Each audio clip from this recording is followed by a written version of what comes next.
hey, the game was close, but they were going to win. Soviets were going to win the game.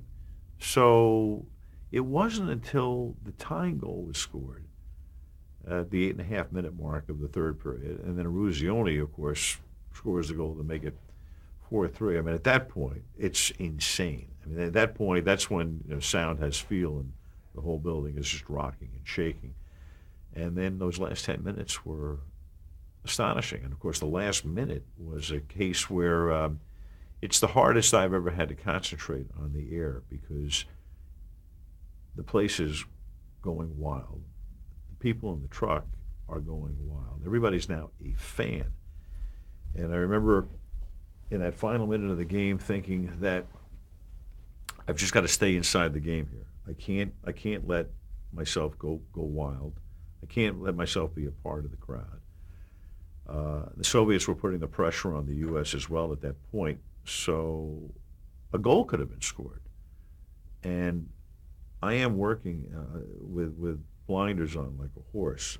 All I'm doing is looking straight ahead because around us, the support people on the platform were, everybody's like jumping up and down and carrying on and screaming and yelling. I mean, these are the people who are working. And I remember just thinking to myself, stay inside the game, stay in the game, stay in the game.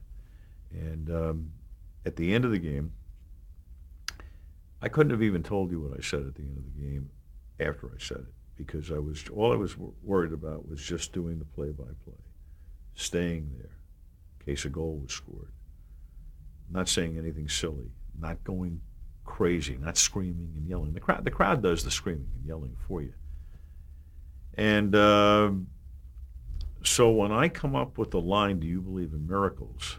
Yes. It's just part and parcel of calling the game itself, doing the play-by-play. And, I'm lucky in the sense that to this day people talk about it. They made a movie called Miracle, and, the guys who put it together told me, hey, if you don't say what you said, we probably don't have a movie because you put this attachment to it. And I understand that right now. I can see what it meant and being able to say that at the end of the game and have it played over and over and over and over, and people can watch it hundreds of times and still tell me they get chills and all of that. But that was very serendipitous for me. That was very lucky. And it was very lucky in the sense that in the last few seconds of the game, with the Soviets putting some pressure on, the puck comes out to center ice, and now with about 5 seconds to go in the game, I'm afforded the ability to come up with something like that. And if the Soviets were putting a lot of heat on, I wouldn't have had that chance to say something along those lines because I would have been doing the actual play-by-play of them attacking the net. So I remember the only thing that came into my mind was the word miraculous. And somehow miraculous, the word in my head, gets transmitted as a question and orated as, do you believe in miracles? And then I answer it with yes. And then at that point, the best thing to do was just let it play. I mean, no words are necessary at that point. And I think I even said something to the effect, no words, just pictures. Because people are so conditioned to announcers talking a lot, summing things up, in effect, providing like an extraneous sound, but it's a sound that you begin to expect.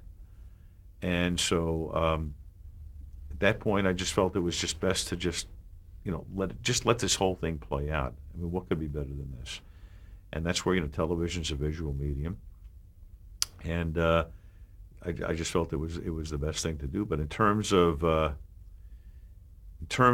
those words, I look back and I think I was unbelievably lucky. It did put a stamp on it to the extent that even the players consider me, and it's always astonished me that I'm like I'm like part of the team, and they've invited me to certain affairs when they'll all get together, and nobody else gets invited from the outside. And you know, I'm thankful for all of that. I always thought, hey guys, you did it. You wrote that script. I mean, I just, you know, I came up with the words, but the script was yours. You put it together. You put me in a position to say something like that.